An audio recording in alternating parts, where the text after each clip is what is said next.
وعلى آله وصحبه أجمعين أما بعد اتقوا الله عباد الله. ഏറ്റവും സ്നേഹാദരണീയരായ സഹോദരി സഹോദരന്മാരെ,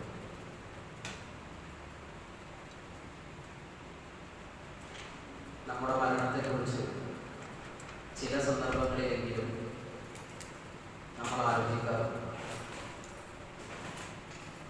ഞാൻ മരണപ്പെട്ടാൽ എൻ്റെ കുടുംബത്തിൽ ആരാണ് തുണയായി ഉണ്ടാവുക?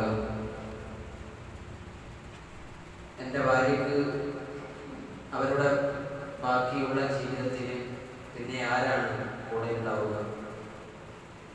എൻ്റെ കച്ചവടം എന്തായിരിക്കും? എൻ്റെ മക്കളുടെ കാര്യം പിന്നെ ആരാണ് നോക്കുക? ഈ ചിന്തകളെല്ലാം നമ്മുടെ മരണത്തെക്കുറിച്ച് ആലോചിക്കുമ്പോൾ നമുക്ക് ഓർമ്മ വരുന്ന ചില സംഗതികളാണ്.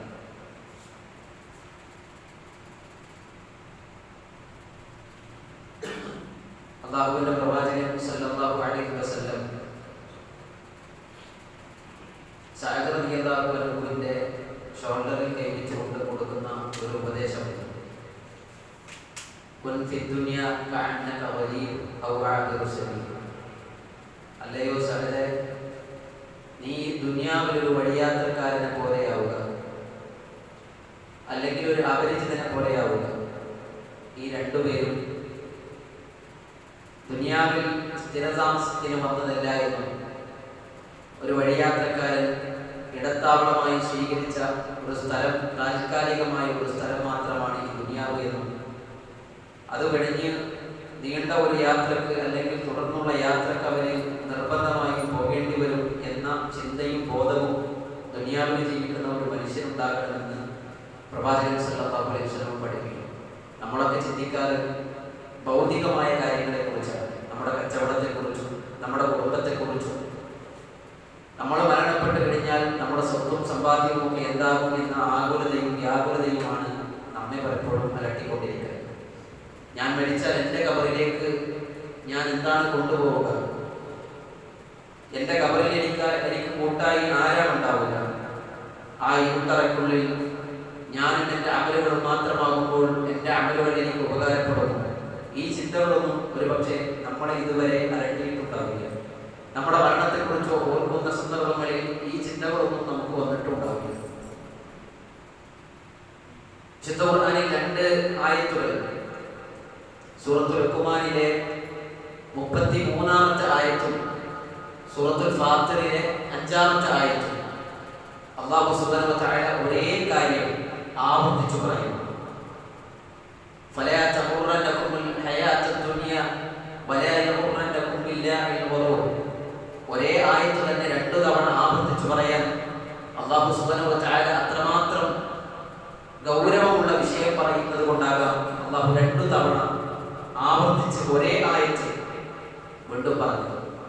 സൂറത്തുൽ ലുഖ്മാനിലെ 33-ാമത്തെ ആയത്തിൽ അല്ലാഹു ഇത് തന്നെയാണ് പറയുന്നത്. ഫലാ തഗുറന്നകുമുൽ ഹയാത്തുദ് ദുനിയ വലാ യഗുറന്നകും ബില്ലാഹിൽ ഗറൂർ. അല്ലാഹു സുബ്ഹാനഹു വ തആല പറയുന്നത് ഐഹിക ജീവിതം നിങ്ങളെ വഞ്ചിക്കാതിരിക്കട്ടെ, അല്ലാഹുവിനെ കുറിച്ചുള്ള ഓർമ്മകളിൽ നിന്ന് പിശാച് നിങ്ങളെ വഞ്ചിക്കാതിരിക്കട്ടെ എന്ന് അല്ലാഹു സുബ്ഹാനഹു വ തആല ഈ ആയത്തിലൂടെ പറയുന്നു. അത്രമാത്രം ഗൗരവമുള്ള വിഷയമാണ് ദുനിയാവ് പലരെയും വഞ്ചിക്കുന്നു എന്നാണ്. ഇവിടെ പല നമ്മുടെ സമ്പാദ്യങ്ങളും നമ്മുടെ ഐഹിക ജീവിതത്തിൽ അല്ലാഹു നമുക്ക് നൽകിയ ഈ അനുഗ്രഹങ്ങളൊക്കെ നമ്മളെ വഞ്ചിക്കുന്ന വിഭവങ്ങൾ മാത്രമാണ്. ദുനിയാവിലെ വിഭവങ്ങളെല്ലാം മനുഷ്യനെ വഞ്ചിച്ചു കളയും എന്നാണ്.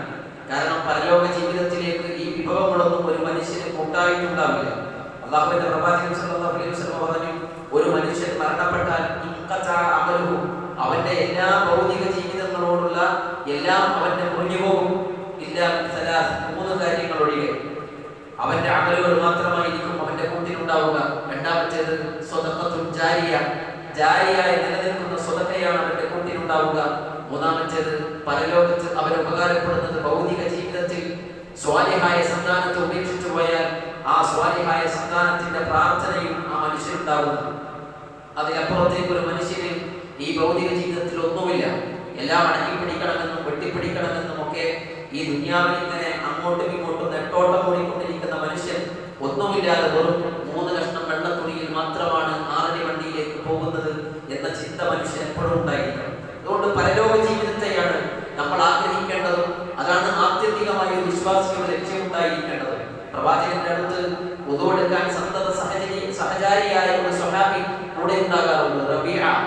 പറയുന്ന സ്വഹാബി, അദ്ദേഹം പ്രവാചകനോടൊപ്പം വെള്ളം എടുത്തു കൊടുക്കാൻ വേണ്ടി പോയ ഒരു സന്ദർഭത്തിലാണ് വുദു എടുത്തു കൊടുക്കാൻ പ്രവാചകന് വെള്ളം പാത്രത്തിലാക്കി കൊടുത്തു. പ്രവാചകൻ തിരിച്ച സ്വഹാബിയോട് ചോദിക്കുന്നത്, നീ എന്താണ് ചോദിക്കുന്നത്, നിന്റെ ആഗ്രഹം എന്താണ്? പ്രവാചകനോട് ആ സ്വഹാബി പറയുന്നത്, അസ്അലുക മുറാഫഖതക ഫിൽ ജന്ന, സ്വർഗ്ഗത്തിൽ അങ്ങയോടൊപ്പം താമസിക്കണം എന്നാണ് ഞാൻ ആഗ്രഹിക്കുന്നത്. അങ്ങയുടെ സുഹബത്തിൽ പരലോകത്ത് ചെന്നാൽ, സ്വർഗ്ഗത്തിൽ ചെന്നാൽ അങ്ങയോടൊപ്പം സ്വർഗ്ഗത്തിൽ ഒരു ഇടം ലഭിക്കണം എന്നാണ് എന്റെ ആഗ്രഹം എന്ന് പറയുമ്പോൾ പ്രവാചകൻ തിരിച്ചു പറയുന്നത് വേറെ എന്തെങ്കിലും ഉണ്ടോ എന്നാണ്. പ്രവാചകൻ സല്ലല്ലാഹു അലൈഹി വസല്ലം ഈ ഹദീസ് വിശദീകരിച്ച് പറയുന്നത്, ആ സ്വഹാബിക്ക് അത് ലഭിക്കും. ആ ആഗ്രഹം അതേ രൂപത്തിൽ ആ സ്വർഗ്ഗത്തിൽ അല്ലാഹു സുബ്ഹാനഹു വ തആല ആ സ്വർഗ്ഗത്തിൽ ഒരു ഇടം ആ സ്വഹാബിക്ക് കൊടുക്കുമെന്നാണ്. ഞാൻ പറഞ്ഞു വന്നത്, ഭൗതികമായ ആവശ്യങ്ങളൊക്കെ ദരിദ്രനായ ആ സ്വഹാബിക്ക് ആവശ്യപ്പെടാം. പ്രവാചകൻ സല്ലല്ലാഹു അലൈഹി വസല്ലമിന്റെ അടുത്ത് വന്ന്, എനിക്ക് ധനം വേണം, എനിക്ക് കച്ചവടത്തിനുള്ള സമ്പാദ്യങ്ങൾ വേണം, എനിക്കൊരു പെണ്ണിനെ കല്യാണം കഴിപ്പിച്ചു തരണം, ആവശ്യങ്ങളൊക്കെ ഒരുപാട് പറയാം.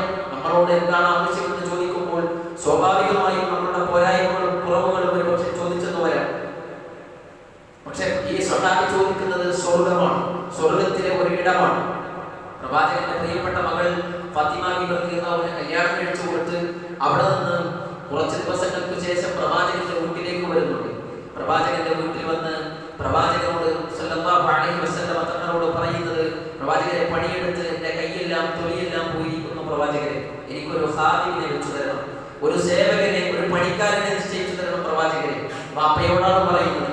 പ്രവാചകൻ സല്ലല്ലാഹു അലൈഹി വസല്ലം കൈമലർത്തിക്കൊണ്ട് പറഞ്ഞത്, എന്റെ അടുത്ത് അതിനുള്ള സമ്പാദ്യമില്ല, ഒരു പണിക്കാരനെ നിശ്ചയിച്ചു തരാൻ എന്റെ അടുത്ത് ഒന്നുമില്ല. എന്നിട്ട് ഫാത്തിമ ബീവി റളിയല്ലാഹു അൻഹയോട് പറയുന്നത്, അതിനേക്കാളൊക്കെ വില കൂടിയ, അതിനേക്കാളൊക്കെ ശ്രേഷ്ഠകരമായ ഒരു കാര്യം ഞാൻ നിനക്ക് പറഞ്ഞു തരട്ടെയോ എന്ന് ഫാത്തിമ ബീവി റളിയല്ലാഹു അൻഹയോട് പറഞ്ഞു കൊടുക്കുകയാണ്. നീ കിടക്കുന്ന സന്ദർഭങ്ങളിൽ വിരിപ്പിലേക്ക് പോകുമ്പോൾ സുബ്ഹാനല്ലാഹ് 33 തവണ പറയണം, അൽഹംദുലില്ലാഹ് 33 തവണ പറയണം, അല്ലാഹു അക്ബർ 34 തവണയും പറഞ്ഞ് 100 തികച്ചുകൊണ്ട് കിടപ്പറയിലേക്ക് പോയി കിടക്കുന്ന വിരിപ്പിലേക്ക് പോകുമ്പോൾ നീ ദിക്റുകൾ ചൊല്ലണം. ദുനിയാവിനേക്കാൾ ശ്രേഷ്ഠകരമായത് നിനക്ക് പരലോകത്ത് ഒരുക്കി വെച്ചിരിക്കുന്നു എന്നാണ് പ്രവാചകൻ സല്ലല്ലാഹു അലൈഹി വസല്ലമ മകൾ ഫാത്തിമയോട് പറഞ്ഞത്. ഫാത്തിമ എന്റെ കരളിന്റെ കഷ്ണമാണ് എന്നാണ് പ്രവാചകൻ സല്ലല്ലാഹു അലൈഹി വസല്ലമ ഫാത്തിമ ബീവിയോട് പറഞ്ഞത്. ആ പ്രിയപ്പെട്ട മകൾക്ക് വേണ്ടി ഭൗതിക ജീവിതത്തെക്കാൾ ശ്രേഷ്ഠകരമായത് പരലോകത്തുണ്ട് എന്ന് പ്രവാചകൻ സല്ലല്ലാഹു അലൈഹി വസല്ലം പഠിപ്പിച്ചു കൊടുക്കുകയാണ്. ഈ ദുനിയാവിനേക്കാളൊക്കെ അപ്പുറം നമ്മൾ സമ്പാദിച്ചതിനേക്കാളും നമ്മുടെ കയ്യിലുള്ളതിനേക്കാളും ശ്രേഷ്ഠകരമായ അല്ലാഹു സുബ്ഹാനഹു വ തആല സ്വർഗ്ഗത്തിൽ ഒരുക്കി വെച്ചിട്ടുണ്ട്. അതിനുള്ള പണിയെടുക്കുക, അത് ആഗ്രഹിച്ചുകൊണ്ട് അമലുകൾ ചെയ്യുക. അല്ലാഹു സുബ്ഹാനഹു വ തആല നമ്മളുടെ കർമ്മങ്ങളെല്ലാം സ്വീകരിച്ച് ആ സ്വർഗ്ഗത്തിൽ ഒരു ഇടം ലഭിക്കുന്ന ആളുകളുടെ കൂട്ടത്തിൽ നമ്മെ ഏവരെയും ഉൾപ്പെടുത്തി അനുഗ്രഹിക്കുമാറാകട്ടെ. നമ്മുടെ പോരായ്മകളും കുറവുകളും റബ്ബ് പരിഹരിച്ച് അത് സ്വീകരിക്കുന്ന സൽക്കർമ്മമായി അല്ലാഹു സ്വീകരിക്കുമാറാകട്ടെ. നമ്മളിൽ നിന്ന് മരണപ്പെട്ടു പോയ ആളുകൾക്ക് അല്ലാഹു മഅഫിറത്തും ബറകത്തും പ്രദാനം ചെയ്യുമാറാകട്ടെ. അവരെയും നമ്മളെയും അല്ലാഹു ജന്നാത്തുൽ ഫിർദൗസിൽ ഒരുമിച്ച് ചേർത്ത് അനുഗ്രഹിക്കുമാറാകട്ടെ. മക്കളില്ലാത്ത ധാരാളം ആളുകളുണ്ട്. അല്ലാഹു സുബ്ഹാനഹു വ തആല കൺകുളിർമയുള്ള മക്കളെ അവർക്ക് പ്രദാനം ചെയ്യുമാറാകട്ടെ. രോഗം കൊണ്ട് ബുദ്ധിമുട്ടുന്നവർക്ക് അവരുടെ രോഗം അല്ലാഹു ശിഫ നൽകി അനുഗ്രഹിക്കുമാറാകട്ടെ. ربنا آتنا في الدنيا حسنة وفي الآخرة حسنة وقنا عذاب النار آمين برحمتك يا أرحم الراحمين. الحمد لله رب العالمين. السلام عليكم ورحمة الله.